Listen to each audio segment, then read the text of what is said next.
அடுத்து நான் சொல்ல போகிற அந்த ஒரு வரியை சொல்வதற்காக எத்தனை நாட்கள் நான் காத்திருந்தேன் என்பது எனக்குத்தான் தெரியும்.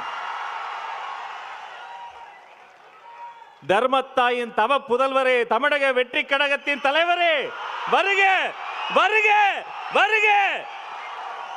தலைவரின் தலைமை உரை.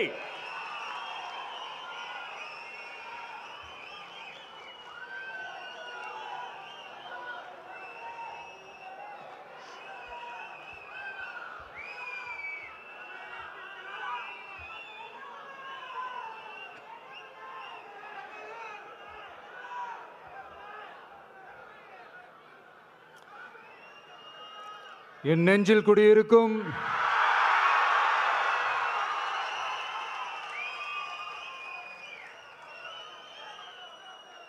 என்னுடைய தோழர்களுக்கும் தோழிகளுக்கும் தமிழக மக்களுக்கும் என்னுடைய வணக்கம்.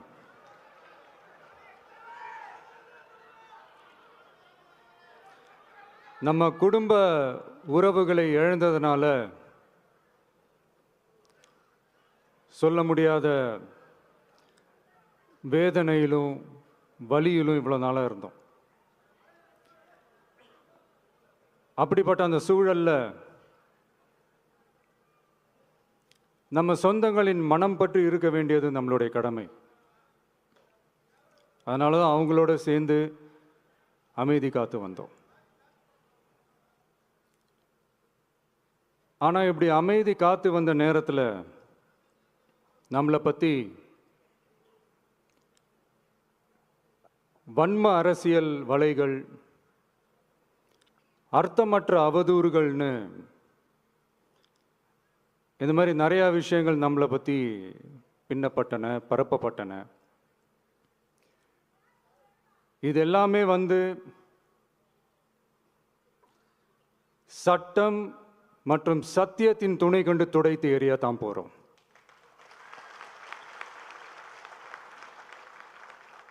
பட் அதுக்கு முன்னாடி தமிழக சட்டமன்றத்தில் நமக்கு எதிராக நிகழ்த்தப்பட்ட ஓர் உரைக்கு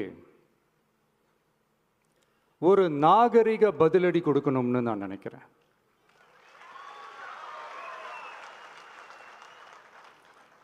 அரசியல் செய்ய விருப்பமில்லை, அரசியல் செய்ய விருப்பமில்லைன்னு அடிக்கடி சொல்ற முதல்வர் நம்மளை குறிப்பிட்டு பல்வேறு அவதூறுகளை பதிவு செய்வதன் வாயிலாக பெருந்தன்மையை பேரளவில் மட்டுமே பேசும் முதல்வர் 15/10/2025 அன்னைக்கு தமிழக சட்டமன்றத்தில் நமக்கு எதிராக பேசிய பேச்சில் எவ்வளவு வன்மத்தை கக்கியுள்ளார் என்பதையும், எப்படிப்பட்ட ஒரு அரசியல் செய்ய முயல்கிறார் என்பதையும் தமிழக மக்கள் உணராமலா இருப்பாங்க.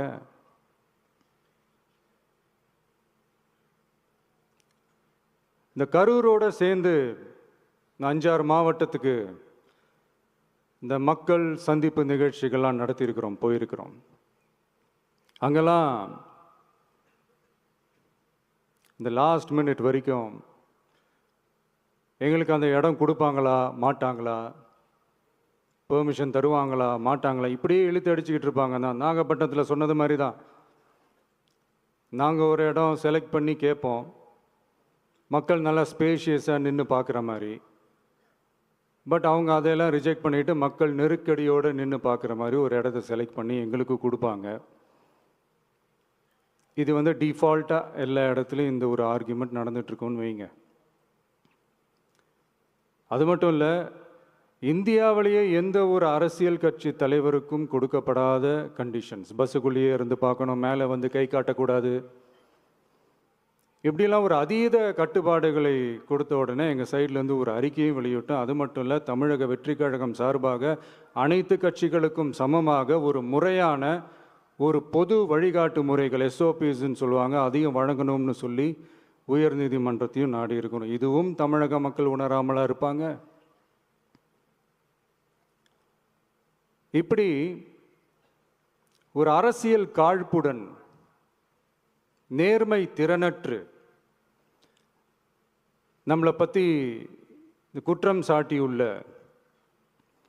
குறுகிய மனம் கொண்ட முதல்வர் அவர்களுக்கு ஒரு சில கேள்விகள். உச்சநீதிமன்றத்தில், அதாவது 13/10/2025 அன்னைக்கு உச்சநீதிமன்றத்தில் நடந்த அந்த விவாதங்களை வைத்தும் அந்தந்த உத்தரவுகளை வைத்தும் இந்த கேள்விகள். இப்படி பொய் மூட்டைகளாக நம்மளை பற்றி இந்த அவதூறுகளை அவிழ்த்து விட்ட முதல்வர் அவர்களுக்கும் திமுக அரசுக்கும் சார்பாக கோடிகளை கொட்டி அமர்த்தப்பட்ட அறிவார்ந்த வழக்கறிஞர்கள் அவங்க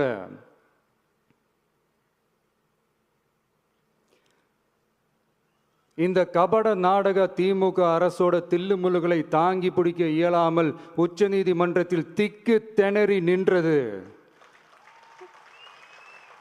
முதல்வர் அவர்களுக்கு மறந்துவிட்டதா? இந்த கரூர் சம்பவத்துக்கு அப்புறமே அவசரமாக ஒரு தனிநபர் ஆணையம், அந்த தனிநபர் ஆணையத்தை அவமதிக்கிற மாதிரி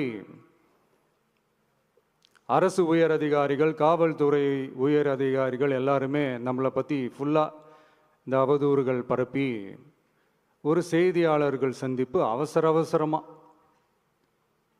இதெல்லாம் ஏன் நடக்குது? எதுக்காக நடக்குது அப்படின்னு ஒட்டுமொத்த தமிழக மக்களும் கேள்வி கேட்க ஆரம்பிச்சாங்க. இதுவும் தமிழக முதல்வர் மறந்துட்டாரா? அதுக்கப்புறம் அந்த தனிநபர் ஆணையத்தை தலையிலேயே கொட்டி வீட்டுக்கு அனுப்பிச்சிட்டாங்க. அது வேறு விஷயம்.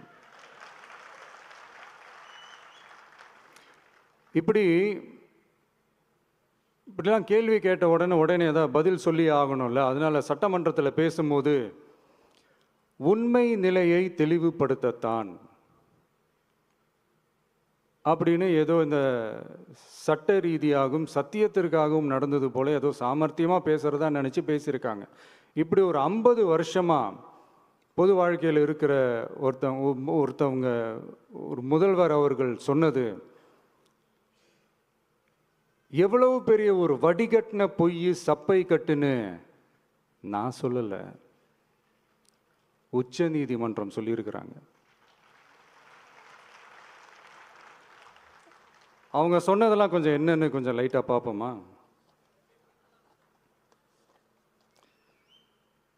The comments which have been made before the media by the top officers of the police department may create doubt in the minds of the citizenry on impartiality and fair investigation.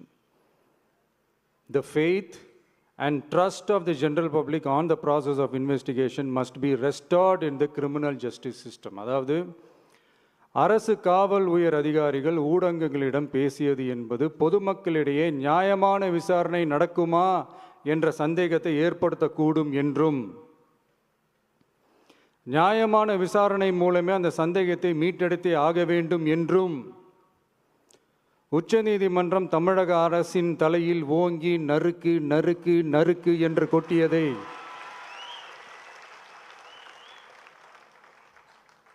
முதல்வர் அவர்கள் மறந்துட்டாரா?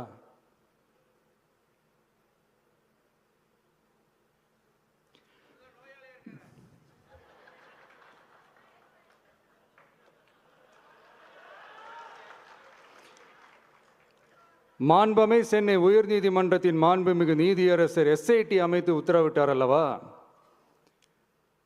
அந்த உத்தரவை ஏதோ சட்டத்தின் மீதும் நீதி பரிபாலனத்தின் மீதும் மரியாதை கொண்டவர்கள் போல ஒரு நாடகத்தனமான கொண்டாட்டத்தை திமுகவும் திமுகவிற்கு ஒத்து ஊதுவோரும் நடத்தி கூத்தாடி குதூளித்தனர் அல்லவா? தாவேகாவிற்கு எதிராகவும் நமக்கு எதிராகவும் உயர்நீதிமன்ற மாண்புமிகு நீதியரசர் தீர்ப்பளித்து விட்டதாக விதந்தோதி விழா எடுத்தனர் அல்லவா? அந்த உத்தரவை குறித்து சொல்லும்போது எந்த ஆவணத்தின் அடிப்படையில் அந்த உத்தரவு அமைக்கப்பட்டது? நான் கேட்கல, உச்ச நீதிமன்றம் கேட்டிருக்கிறாங்க. The judgment is completely silent about how learned single judge arrived at such a conclusion and what material was pursued by the court என்று உச்ச நீதிமன்றம் உரத்த குரலில் கேள்வி கேட்டது. அப்போதும் கூட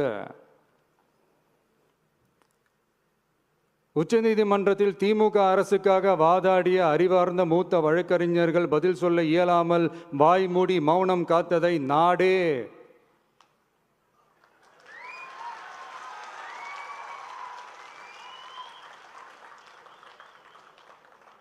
பார்த்ததல்லவா? இதையும் முதல்வர் அவர்கள் மறந்துட்டாரா?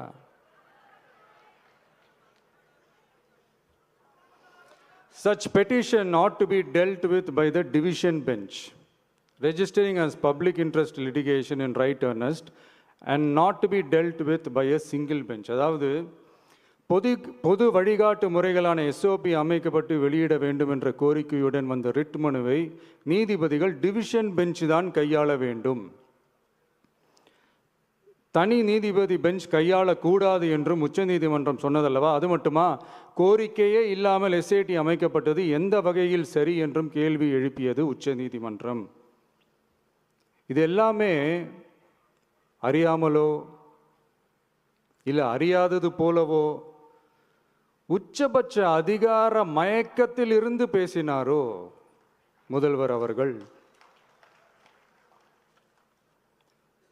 மனிதாபிமானம், அரசியல் அறம், மாண்பு இதெல்லாம் எதுவுமே இல்லாம வெறும் பேச்சில் மட்டுமே பேசிக்கிட்டு அரசியல் ஆதாயம் தேடுற ஆட்டத்தை ஆடத் தொடங்கிவிட்டார் முதல்வர் அவர்கள்.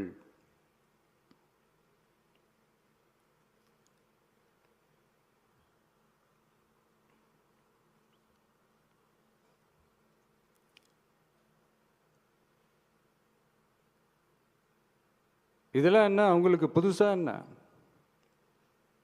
1969க்கு அப்புறமே எப்போ கட்சி அவங்க கைக்கு வந்ததோ, இன்னும் குறிப்பாக சொல்லணும்னா 1972க்கு அப்புறம் கேள்வி கேட்க ஆளே இல்லாமல் போச்சுல்ல, அதுக்கப்புறமே இந்த திமுக தலைமை இப்படி தானே இருக்குது. இப்போ நாங்கள் கேட்டோமே இந்த சில கேள்விகள்லாம், இதெல்லாம் நான் கேட்கல, சுப்ரீம் கோர்ட் கேட்டிருக்கு. இதனால் என்ன புரிய வருது? இந்த கவர்மெண்ட் நடத்துகிற அந்த விசாரணை மேலே சந்தேகம் ஏற்படுதுன்னா அதுக்கு என்ன அர்த்தம்? உங்கள் மேலே நம்பிக்கை இல்லைன்னு அர்த்தம்.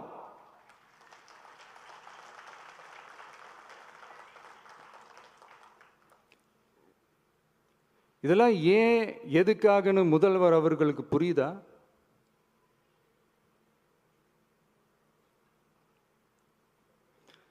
சுப்ரீம் கோர்ட் சொன்னதோட மட்டும் இல்லை, நிஜத்திலும் இன்னைக்கு மக்களுக்கு இந்த கவர்மெண்ட் மேலே இருக்கிற நம்பிக்கை மொத்தமாக மண்ணுக்குள் புதைந்து விட்டது.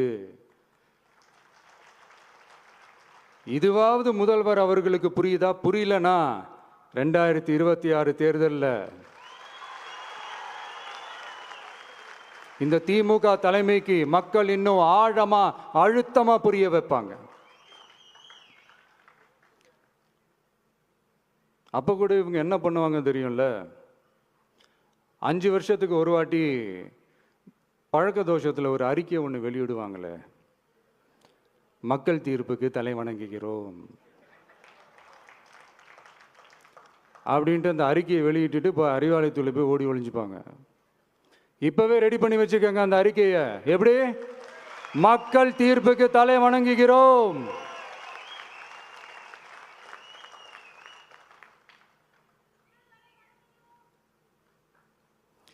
நான் போன பொதுக்குழுவில் சொன்னதை தான் இங்கே நான் திரும்பவும் சொல்கிறேன். இயற்கையும் இறைவனும் நம் தமிழக சொந்தங்களின் வடிவில் மாபெரும் மக்கள் சக்தியை நம்ம கூடவே நிற்கும் போது எம் மக்களுக்கான அரசியலை தடுப்பவர் எவர்? அதனால தோழர்களே, நமக்கு வந்திருக்கிற இந்த இடையூறு வெறும் டெம்பரவரி மட்டும்தான். எல்லாத்தையும் தகர்த்தெறிவோம், மக்களோட கை கோர்த்து நிற்போம், மக்களோட களத்தில் போய் நிற்போம். நம்ம பயணத்தில் தடம் மாறவே மாட்டோம். இப்பவும் சொல்றேன், 2026 2 பேருக்கு நடுவில் தான் போட்டியே. ஒன்று, இன்னொன்று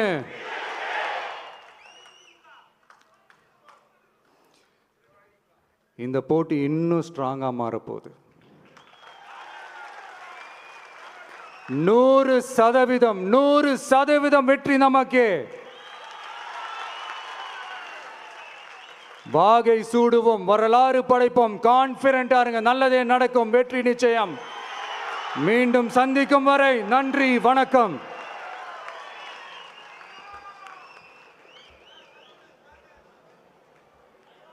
வெற்றி தலைவருக்கு ஒரு அரங்கம் நிறைந்த கரவொலியை பரிசாக தருவோம். 2026 வெல்வோம்.